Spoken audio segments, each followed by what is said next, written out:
Hello everyone, कैसे हैं आप सब और क्या हाल समाचार हैं आपके। उम्मीद करूंगा कल रात के 8:30 बजे के यूट्यूब शो में जो प्रिसिशन वायर और सीडीएसएल का ट्रेड दिया गया था, आप लोगों ने पैसा कमाया होगा।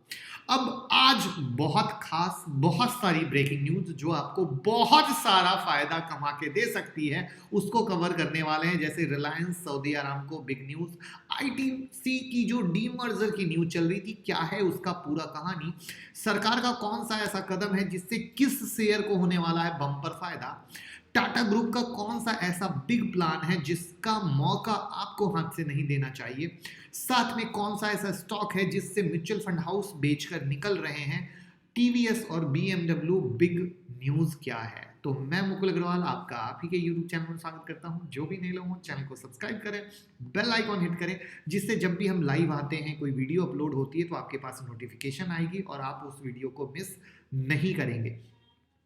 साथ में प्लीज जो आप ज्वाइन कीजिएगा, लिंक डिस्क्रिप्शन में है, उसी लिंक से टेलीग्राम ट्विटर ज्वाइन कीजिएगा, क्योंकि काफी सारे फर्जी चैनल चलते हैं तो कहीं आप उसके शिकार ना हो जाएं। अब बात करते हैं रिलायंस और सऊदी अरामको की क्या है न्यूज। तो देखिए, मीडिया में खबर यह है कि सऊदी अरामको जो है रिलायंस न्यू एनर्जी सोलर में इन्वेस्टमेंट की तलाश में है। आपको जानकारी ना हो तो मैं यहाँ पे बता देना चाहूँगा कि इससे पहले रिलायंस और सऊदी अरामको ने रिलायंस के ऑयल टू केमिकल कारोबार में $15 अरब की इन्वेस्टमेंट की योजना को ख़त्म करने का ऐलान किया था। वो आपको बहुत अच्छी तरीके से पता होगा। अब यहाँ पर खबर ये है कि मार्केट में रिलायंस की योजना ये है कि जो उनका रिन्यूएबल एनर्जी का बिजनेस है, उस रिन्यूएबल एनर्जी के बिजनेस में वो फॉरेन इन्वेस्टर चाहते हैं। जैसा कि उन्होंने रिलायंस रिटेल में, रिलायंस जियो में लाया, वैसी ही कहानी यहाँ पर है। और बहुत सारे इन्वेस्टर कतार में भी लगे हैं और वो रिलायंस के इस कारोबार में इन्वेस्टमेंट भी करना चाहते हैं, जिसमें से सऊदी अरामको भी शामिल है। अब यहाँ पर ऑफिशियल न्यूज़ नहीं है, ये मार्केट की न्यूज़ है, याद रखिएगा। ऑफिशियल न्यूज़ आएगी तब हम बताएंगे। यहाँ पर एक अपडेट आपको वो भी पता होगा कि Reliance new energy solar limited ने अक्टूबर महीने में REC सोलर का $77.1 करोड़ में अधिग्रहण यानी एक्वायर किया था। तो ये डेफिनेटली रिलायंस के लिए काफ़ी अच्छी खबर है। और मैं तो रिलायंस के बारे में हमेशा एक बात कहता हूँ, आज फिर से कहूँगा, ये वो शेयर है जो जितना गिरे उतना लो। इसके लिए सबसे बेस्ट तरीका है मंथली SIP सेट कर लेना, क्योंकि ये जिस तरीके से हर एक सेगमेंट में पैर जमा जमा, एक होता है जल्दबाजी में काम करना, एक होता है पैर जमा जमा के काम करना।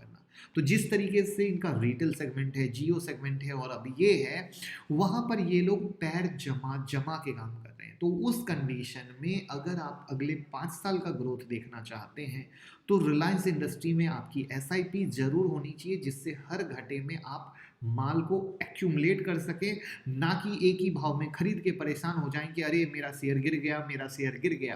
तो आप में से कौन कौन से लोग ऐसे हैं जो रिलायंस में SIP कर रहे हैं, कमेंट बॉक्स में बताइएगा। और जो भी आगे की फर्दर अपडेट होगी मैं आपके साथ ट्विटर टेलीग्राम पे अपडेट करता हूं, ये आपको पता है। और जिनको नहीं पता हो तो फटाफट ज्वाइन करके देख लीजिए। अब बात करते हैं ITC के इन्वेस्टर मीट की कि क्या कहानी निकली, किस तरीके से प्रोस्पेक्ट है, क्या मार्केट में अब कहा जा रहा है और किस तरीके से होगा। तो 14 दिसंबर को पहली इन्वेस्टर मीट हुई ITC की, करेक्ट है, जिसमें सीक्रेट बिजनेस पर टैक्सेशन की कहानी डिस्कस हुई। FMCG बिजनेस के लिए डीमर्जर प्लान हुआ, आगे और क्या स्ट्रैटेजी देख सकते हैं, इस पे प्लान हुआ।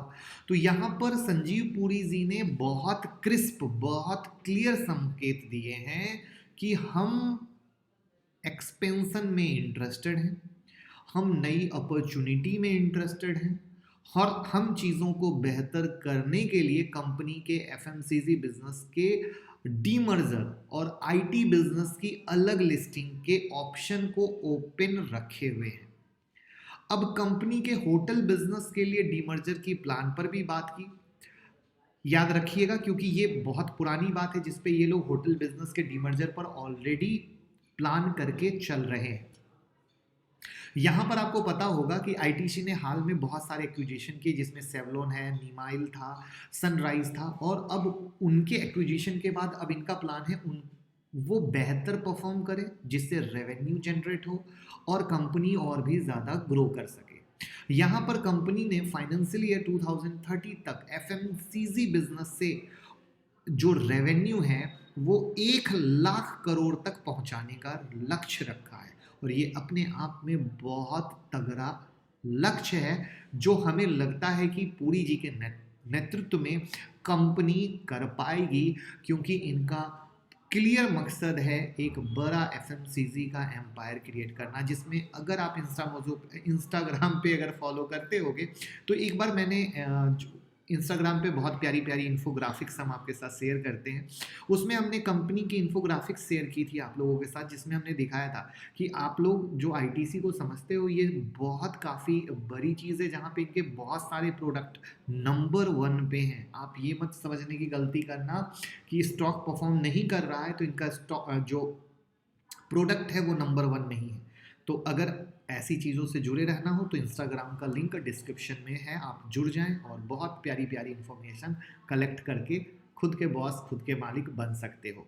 कंपनी ने क्लियर कहा कि वो जो ग्रोथ का मैप है उसको तैयार करने के लिए अगले 3 साल में 10,000 करोड़ का इन्वेस्ट करेगी, जिसमें से 35 to 40% एफएमसीजी की कैपेसिटी बढ़ाने पर करेगी, 25 to 30% आईटीसी पेपर बोर्ड पर करेगी और बाकी होटल इंडस्ट्री पर करेगी। और कंपनी ने बहुत क्लियर कर दिया कि वो होटल कारोबार के डीमर्जर की योजना को रद्द नहीं करेगी, यानी होटल इंडस्ट्री में रिकवरी के बाद डीमर्जर पर काम चालू है, जिसको आप आगे आने वाले वक्त में देख सकते हो।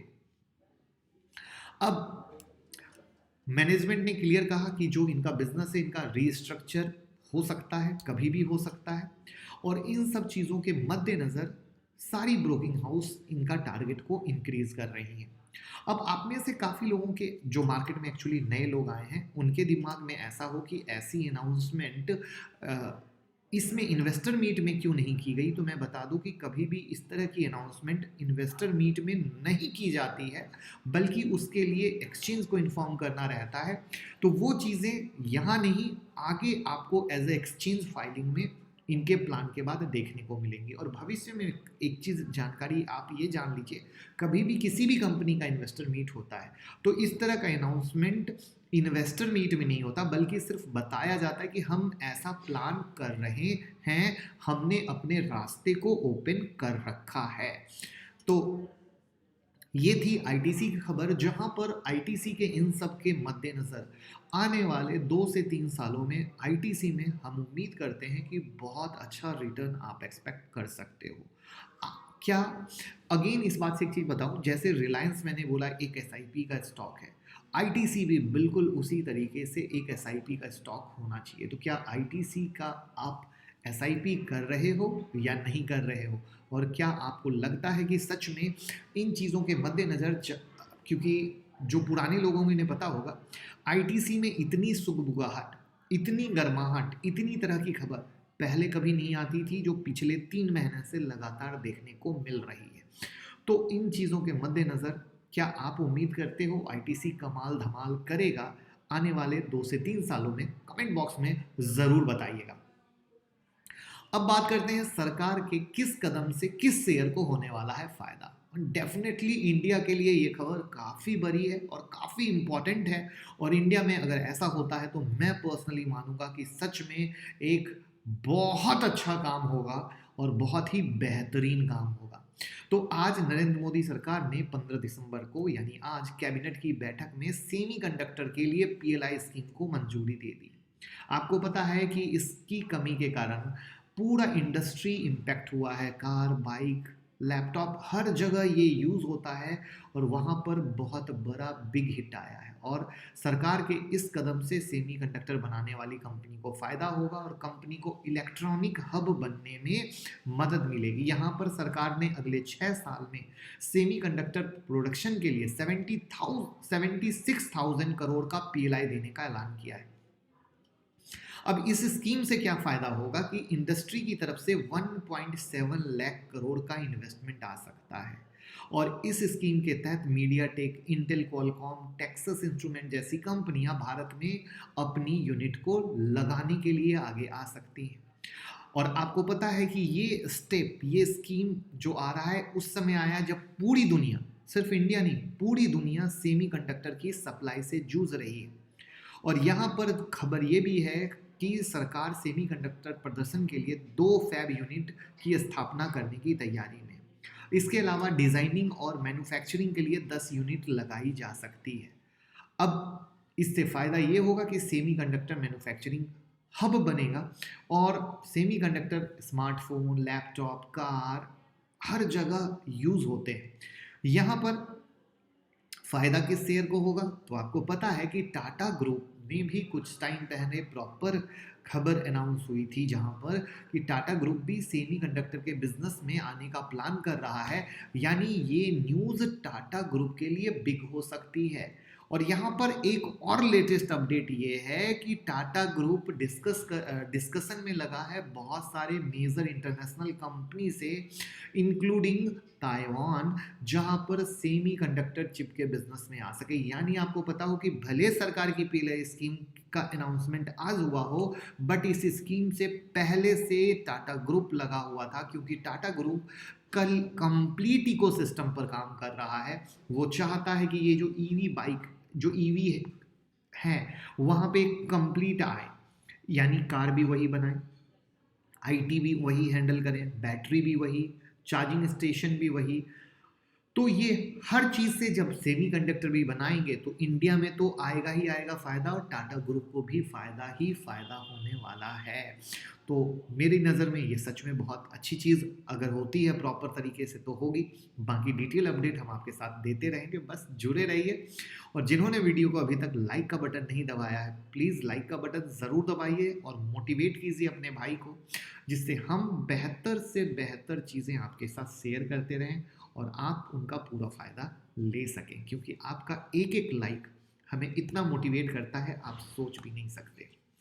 अब हम बात करते हैं टाटा ग्रुप के बिग प्लान के बारे में, जहां मुझे लगता है कि ये जो खबर निकल के आई है इसका मौका जाने नहीं देना चाहिए। देखिए, नायका ने धमाल बेमिसाल किया, और नायका के इस धमाल बेमिसाल के बाद टाटा ग्रुप का ध्यान ब्यूटी बिजनेस की तरफ गया है। और आप में से काफ़ी लोगों को पता नहीं होगा कि टाटा ग्रुप 23 इयर्स पहले इस बिजनेस को अलविदा कर चुका है। लेकिन देश में कॉस्मेटिक का बाजार बहुत तेजी से बढ़ रहा है और 2025 तक इसके 20 अरब डॉलर तक पहुंचने की संभावना है। जब मैंने नायका से दोस्ती कराई थी उस समय मैंने पूरे सेक्टर की एनालिसिस की थी उस वीडियो में, जिसमें मैंने बताया था ये इतना बड़ा ग्रोथ का सेक्टर है जो आप उम्मीद नहीं कर सकते, और लॉकडाउन में तो और भी बम्पर बढ़ा है। वहाँ पर टाटा ग्रुप, जैसा कि मैंने बताया, कि ब्यूटी बिजनेस में आना चाहता है। तो 2017 में सबसे पहले ये जानिए कि ये 11 अरब डॉलर का बिजनेस था, 11 अरब डॉलर। और 2025 तक कॉस्मेटिक ब्यूटी मार्केट कहाँ तक हो जाएगा? 20 अरब डॉलर।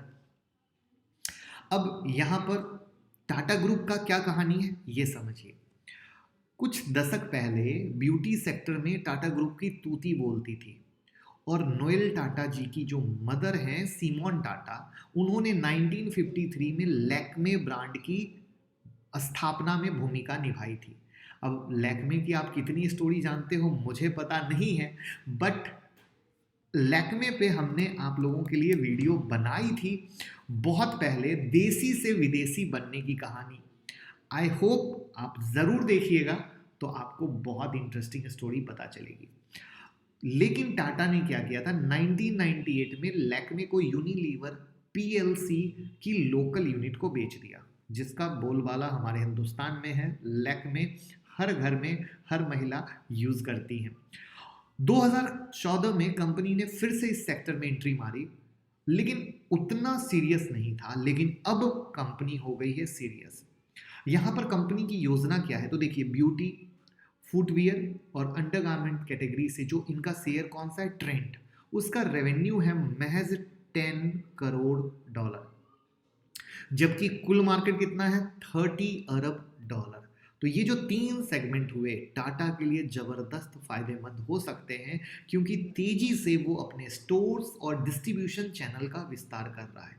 कंपटीशन तगड़ा है, बट टाटा ऑलरेडी उनके पास ये एक कॉस्मेटिक ब्रांड जो है ना, इनका ग्रोथ इंजन बन सकता है। कैसे? ये अपने प्रोडक्ट को रिटेल चेन स्टोर वेबसाइट के थ्रू बेचेंगे, डिजिटल चैनल से बेचेंगे, साथ में ये इनका सुपर ऐप आएगा उसके थ्रू बेचेंगे, बिग बास्केट से बेचेंगे। तो इनके पास कई सारी ऐसी चीज़ें हैं जिसके आधार पे ये जा सकते हैं, और यही वो चीज़ें हैं जहाँ पे मैंने कहा कि अपने स्टोर और डिस्ट्रीब्यूशन चैनल का विस्तार भी कर रहा है और चीज़ों पर डिस्कस कर रहा है। यहाँ पर मैं एक और जानकारी देना चाहूँगा कि नोएल टाटा जी जो हैं रतन टाटा के सौतेले भाई हैं और रतन टाटा ट्रस्ट बोर्ड में ट्रस्टी हैं, और पिछले 2 दशक से अधिक समय से टाटा ग्रुप के रिटेल ऑपरेशन को देख रहे हैं। तो यानी अब जो ट्रेंड का शेयर है मेरी नज़र में 100% रडार पे रखना चाहिए। और जैसा कि मैं कहता हूं कि जब भी हम कंपनी से दोस्ती करते हैं तो कंपनी किस तरीके से डेवलपमेंट दे रही है, किस तरीके से ग्रोथ कर रही है, इस पे ध्यान देना ज़रूरी होता है, जिससे कि वो स्टॉक को हम पकड़ सकें, राइट। जैसे टाटा पावर या टाटा मोटर, अगर आप ईमानदारी से देखो तो दोनों शेयर सोए पड़े थे, या टाटा मोटर ने तो काफ़ी ज़्यादा नुकसान दिया। लेकिन जब ईवी की बात आई तो उन्होंने जैसे जैसे खुद को अपडेट किया, जैसे जैसे ऑर्डर बुक, जैसे जैसे डेवलपमेंट, जैसे जैसे कंपनी की वर्किंग स्टार्ट हुई, उन्होंने बेहतर रिटर्न दिए। तो सेम कहानी हमारी होनी चाहिए ट्रेंड पर कि ये चीज़ें आगे फर्दर किस तरीके से निकल के आती हैं तो हमारे हाथ से मौका न जाए। अब हम बात करते हैं कौन सा ऐसा स्टॉक है जिसको बेचकर निकल रहे हैं म्यूचुअल फंड हाउस। जी हाँ, और उस शेयर का नाम है जोमेटो। आपको पता है कि जोमेटो कुछ टाइम पहले ही नवंबर में ग्लोबल इंडेक्स एग्रीगेटर MSCI में शामिल हुआ है, और जब शामिल हुआ उसके बाद से भारत के जितने भी बड़े एक्टिव फंड मैनेजर हैं वो जोमेटो से बाहर निकल रहे हैं। MSCI इंडेक्स में जोमेटो के शामिल होने के बाद से कई विदेशी ETF और एक्सचेंज ट्रेडेड फंड ने जोमेटो के शेयर खरीदे हैं। यहाँ पर एक अनुमान के मुताबिक ग्लोबल पैसिव फंड ने अब तक जोमेटो के 16 करोड़ डॉलर के शेयर खरीद लिए हैं। लेकिन बात यह आता है कि इन्होंने तो खरीदा, इंडिया में कौन कौन बेच रहा है, और वो नाम आप सुनोगे तो एक के बाद एक बिग धमाका नेम है म्यूचुअल फंड हाउसेज में, जो म्यूचुअल फंड हाउस को लीड करते हैं, और वहां पर नाम है SBI म्यूचुअल फंड। जी हाँ, SBI म्यूचुअल फंड। उन्होंने जोमेटो के 4.2 करोड़ शेयर खरीदे थे, जिसमें से आधे से ज्यादा बेच चुके हैं। नेक्स्ट नाम है ICICI प्रूडेंशियल म्यूचुअल फंड, वो भी अपने शेयर को बेच दिए हैं। उसके बाद नाम है आदित्य बिरला सन लाइफ, वो भी जोमेटो से बाहर आ चुके हैं। अब मुझे ये बताओ मेरे दोस्त, मेरे भाई, इतने बड़े बड़े नाम जोमेटो से बाहर आ रहे हैं तो ऐसा तो है नहीं कि म्यूचुअल फंड हाउस पैसे को संभाल के रखते हैं, वो तो कहीं ना कहीं अपने पैसे को इन्वेस्ट करेंगे। वहाँ पर ये एक बहुत ही इंटरेस्टिंग सी चीज़ है जो आपको समझने की ज़रूरत है। अब हम बात करते हैं TVS मोटर और BMW के बारे में बिग न्यूज़ क्या है, और ये बिग न्यूज़ काफ़ी कुछ सोचने पे आपको मजबूर करेगी और आपका विज़न बदलने में हेल्प करेगी। उससे पहले एक बिग गुड न्यूज़ हम आपके सामने लाने वाले हैं। क्रिसमस का त्यौहार हमारे सामने है, और क्रिसमस पे बहुत सारे गिफ्ट मिलते हैं, बहुत सारे प्यार मिलता है, और उसी गिफ्ट और प्यार और खुशियों को लाते हुए 25 दिसंबर की जो ऑनलाइन क्लास चालू हो रही है उसमें हम भी लाए हैं खुशियों से भरा प्यारा सा मेगा ऑफर। जो भी लोग 25 दिसंबर की ऑनलाइन क्लास ज्वाइन करेंगे स्टॉक मार्केट टेक्निकल एनालिसिस की, जहां कोशिश है आप नौकरी से आज़ादी पाएं, खुद के बॉस बने, खुद के मालिक बने, और खुद से डिसीजन लेते हुए ट्रेड करें, उस स्टेप में आगे बढ़ने के लिए आपकी मदद के लिए एक प्यारा प्यारा ऑफर। तो वो ऑफर वैलिड है 22 दिसंबर तक, तो अपनी सीट को अभी ही बुक कर लें। 9708094321 पर कॉल या व्हाट्सएप करें। क्या है ऑफर जानें, किस तरीके से आप खुद के मालिक बनेंगे, किस तरीके से एक कदम आज़ादी की तरफ बढ़ाएंगे, किस तरीके से सेकेंड अर्निंग जनरेट करेंगे, किस तरीके से नुकसान से बचेंगे, इन सारी चीज़ों को सीखेंगे क्लास में।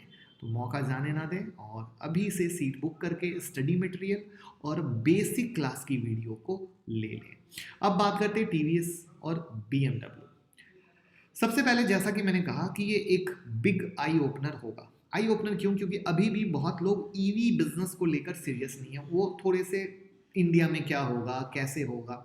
अब देखो, TVS motor already EV business के लिए अलग से सब्सिडरी बना ली और ईवी में उतरेगी टीवीएस मोटर, जहां पर वो करार कर सकती है बीएमडब्ल्यू से। अब मुझे एक चीज़ ये बताइए, एक के बाद एक के बाद एक के बाद एक कंपनियां ईवी में अपने पैसे को यूं ही तो इन्वेस्ट करेंगी नहीं, क्योंकि पैसे कोई मामूली तो इन्वेस्ट हो नहीं रहे हैं कि चलो ठीक है। अपने आप में एक सब्सिडरी बनाकर एक प्रॉपर वे में काम क्रिएट हो रहा है, जिससे कि हम उस बिजनेस को प्रॉपर देखा जा सके, क्योंकि यही है फ्यूचर। तो याद रखिए, ईवी के फ्यूचर को समझते हुए ईवी के सही सेगमेंट पे दांव लगाने के बारे में सोचिए। और ईवी स्टॉक्स के बारे में मैंने डिटेल एनालिसिस के लिए उसकी एक अलग से प्लेलिस्ट बना रखी है। जैसे जब आप हमारे प्लेलिस्ट के सेक्शन में जाते हो तो वहां पर फ्री टेक्निकल एनालिसिस दिखता है, पेनी स्टॉक का प्लेलिस्ट दिखता है, लॉन्ग टर्म इन्वेस्टमेंट का प्लेलिस्ट दिखता है। वैसे ही ईवी स्टॉक का एक प्लेलिस्ट है जहां मैंने एक अलग दुनिया की एनालिसिस करके दिखाने की कोशिश की है कि क्या है, कैसे है। तो उसको ज़रूर देखिएगा। अब बात करते हैं कि आप पहले ये जानें कि टीवीएस पहले से ही बीएमडब्ल्यू की 500 सीसी की बाइक डेवलप और मैन्युफैक्चर करती है। वहाँ पर बीएमडब्ल्यू की G310R और 310GS बाइक बनाती है। अब यहाँ पर कहानी यहीं नहीं रुकने वाली है। मार्केट में जो सोर्सेज की खबर है वो ये कह रहे हैं कि टीवीएस मोटर और बीएमडब्ल्यू के बीच जेवी का भी ऐलान हो सकता है। अब आप कहेंगे जेवी क्या है? तो इस जेवी के तहत ईवी मैन्युफैक्चरिंग और एक्सपोर्ट के लिए एक यूनिट लगेगी। दोनों कंपनी मिलकर इलेक्ट्रिक व्हीकल के प्लेटफॉर्म को डेवलप करेंगे और इसके तहत ईवी स्कूटर, बाइक, नई गाड़ियों का मैन्युफैक्चरिंग होगा। टीवीएस अपने कई मॉडल को, जो रनिंग मॉडल है, उसको ईवी में चेंज कर देगी, इलेक्ट्रिक व्हीकल में। तो ये वो चीज़ें हैं जहाँ पे हमें लगता है कि नज़र रखने की ज़रूरत है, जिससे कि मौका हाथ से ना जाए। बट जब तक चार्ट अलाउ नहीं करता है, मुझे नहीं लगता है कि कहीं से कोई भी घबराहट में या जल्दबाजी में चीज़ों को करने की नीड है। और साथ में बस वीडियो को लाइक करें, लोगों के साथ शेयर करें, जिससे हर घर बात पहुंचे, हर घर फायदा हो। और ये जो एक फैमिली शो है उसको दूर दूर तक हम लोग साथ मिलकर ले जाएंगे। मार्केट को देखने का एक कंप्लीट नज़रिया देने की कोशिश करेंगे, जिससे हर घर लोग सीख सकें, कमा सकें। तो बस प्यार देते रहिए, शेयर करते रहिए। Thank you so much.